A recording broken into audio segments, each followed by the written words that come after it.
বিশেষ খবৰ এবাৰ মুখ্যমন্ত্ৰীয়ে পুনৰ আক্ৰমণৰ লক্ষ্য কৰি লৈছে কংগ্ৰেছক। এবাৰ কংগ্ৰেছক আক্ৰমণ কৰি মুখ্যমন্ত্ৰীগৰাকীয়ে কৈছে যে সংখ্যালঘু ভোটেৰে জয়লাভ কৰি আনন্দত মত্ত হৈছে কংগ্ৰেছ। আৰু এই মুহূৰ্তত জনাব বিচাৰিছোঁ এটা বিশেষ খবৰ। অসমৰ উজনি নামনিৰ ৰাইজৰ ভোটেৰে জয়ী হোৱা নাই কংগ্ৰেছ। অসমৰ উজনি নামনিৰ ৰাইজৰ ভোটেৰে জয়ী হোৱা নাই কংগ্ৰেছ। অসমৰ সংখ্যালঘু সমষ্টিতে অধিকাংশ ভোট লাভ কৰিছে কংগ্ৰেছে। 21টা সংখ্যালঘু প্ৰধান অঞ্চলত 30 লাখ ভোট পাইছে কংগ্ৰেছে। মন্তব্য মুখ্যমন্ত্ৰীৰ। 100% সংখ্যালঘুৰ ভোট পাই গৌৰৱেৰে ঘূৰিছে কংগ্ৰেছ। সংখ্যালঘু ভোট লাভ কৰা কংগ্ৰেছক সমালোচনা মুখ্যমন্ত্ৰীৰ। পুনৰ সংখ্যালঘু ভোট লাভ কৰি আনন্দত মত্ত হোৱাৰ মন্তব্য কৰিছে মুখ্যমন্ত্ৰীয়ে কংগ্ৰেছৰ বিৰুদ্ধে। নিৰ্বাচনত হাৰিও ফূৰ্তি কৰা বিশ্বৰ প্ৰথমটো দল হৈছে কংগ্ৰেছ। নিৰ্বাচনত হাৰি সম্বৰ্ধনা গ্ৰহণ কৰিছে কংগ্ৰেছে, মন্তব্য কৰিছে মুখ্যমন্ত্ৰীয়ে।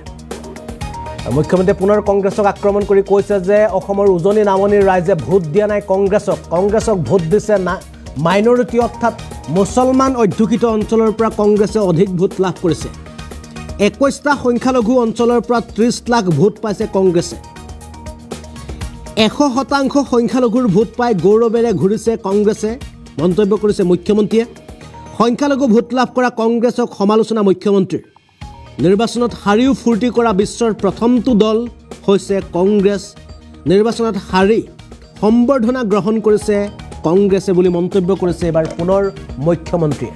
কিয়নো চলিত সদ্যসমাপ্ত লোকসভা নিৰ্বাচনত 3টাকৈ সমষ্টিৰ পৰা জয়লাভ কৰিছিল কংগ্ৰেছে, আৰু তাৰ পাছতে পুনৰ কংগ্ৰেছক আক্ৰমণ মুখ্যমন্ত্ৰীৰ কৈছে যে সংখ্যালঘুৰ ভোটেৰেহে জয়লাভ কৰিছে কংগ্ৰেছে।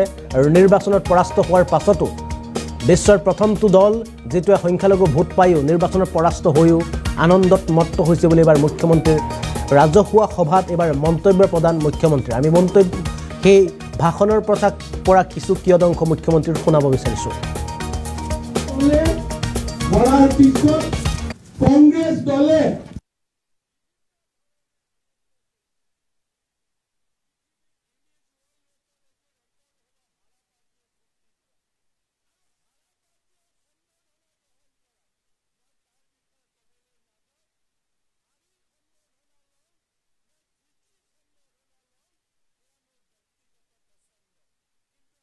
বিভিন্ন ধৰণে আনন্দ কৰিছে। পৃথিৱীৰ গ্ৰীনিজ ৱৰ্ল্ড ৰেকৰ্ড, এইটো ৰেকৰ্ড হ'ব হাৰা পাৰ্টীয়ে ফূৰ্তি কৰা আৰু হাৰা পাৰ্টীয়েও সম্বৰ্ধনা গ্ৰহণ কৰাৰ। মই তাৰ বিষয়ে ক'বলৈ নাযাওঁ। হাৰি সম্বৰ্ধনা ল'ম নে জিকি সম্বৰ্ধনা ল'ম সেয়া মোৰ ব্যক্তিগত পচন্দ। কিন্তু আজি আমি আৰু কংগ্ৰেছৰ বিজয়ী বীৰসকলক ইয়াত আমি সম্বৰ্ধনা জনাইছোঁ। শ্ৰদ্ধাৰ ৰাইজ, কংগ্ৰেছ দলে এই নিৰ্বাচনত 80 লাখ ভোট লাভ কৰিছে। কংগ্ৰেছ দল বুলি কওঁতে আমি কাক বুজো? জাতীয় পৰিষদ আৰু কংগ্ৰেছৰ সমৰ্থনত যিমান দল আছিল সকলোবিলাকক যদি আমি একত্ৰিত কৰোঁ, এই নিৰ্বাচনত তেওঁলোকে লাভ কৰা ভোটৰ সংখ্যা আছিলে 39%। আমি 47%, তেওঁলোক 39%। কিন্তু এই 39%-এ আচল তথ্য নিদিয়ে। এই 39% তেওঁলোকে অসমৰ চুকে কোণৰ পৰা লোৱা নাই। উজনিৰ পৰা নামনিলৈ, বৰাকৰ পৰা পাহাৰলৈ, ভৈয়ামৰ পৰা ধুবুৰীলৈ তেওঁলোকে লোৱা নাই। এই গোটেই ভোটৰ 50% ভোট, অৰ্থাৎ এই গোটেই ভোটৰ 30 লাখ ভোট তেওঁলোকে মাত্ৰ 21টা সমষ্টিৰ পৰা লাভ কৰিছে। অসমৰ সংখ্যালঘু অধ্যুষিত 21টা সমষ্টিতে তেওঁলোকে পোৱা ভোটৰ আধা সংখ্যক ভোট তেওঁলোকে মাত্ৰ 21টা সমষ্টিতে লাভ কৰিছে। তাৰ মানে যদি আজি বিধানসভাৰ নিৰ্বাচন হ'লহেঁতেন, এই বিধানসভাৰ নিৰ্বাচনৰ ফলাফল কি হ'লহেঁতেন? কংগ্ৰেছ দল 32টা, বিজেপি দল 92টা।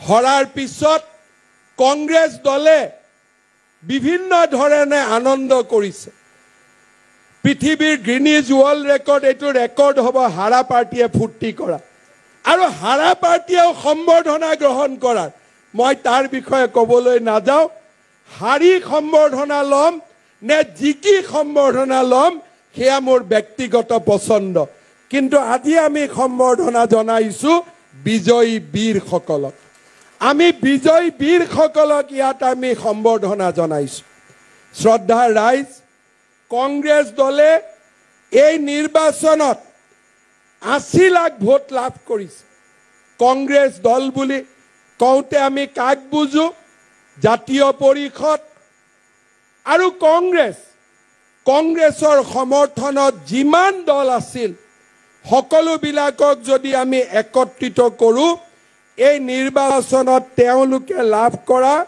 ভোটৰ সংখ্যা আছিলে 39% আমি 47% তেওঁলোক 39% কিন্তু এই 39%তে আসল তথ্য নিদিয়ে এই 39% তেওঁলোকে অসমৰ চুকে কোণৰ পৰা লোৱা নাই উজনিৰ পৰা নামনিলৈ বৰাকৰ পৰা পাহাৰলৈ ভয়ামৰ পৰা ধুবুৰীলৈ তেওঁলোকে লোৱা নাই এই গোটেই ভোটৰ 50% ভোট অৰ্থাৎ এই গোটেই ভোটৰ 30 লাখ ভোট তেওঁলোকে মাত্ৰ 21টা সমষ্টিৰ পৰা লাভ কৰিছে অসমৰ সংখ্যালঘু অধ্যুষিত 21টা সমষ্টিতে তেওঁলোকে পোৱা ভোটৰ আধা সংখ্যক ভোট তেওঁলোকে মাত্ৰ 21টা সমষ্টিতে লাভ কৰিছে তাৰ মানে যদি আজি বিধানসভাৰ নিৰ্বাচন হ'লহেঁতেন এই বিধানসভাৰ নিৰ্বাচনৰ ফলাফল কি হ'লহেঁতেন কংগ্ৰেছ দল 32টা বিজেপি দল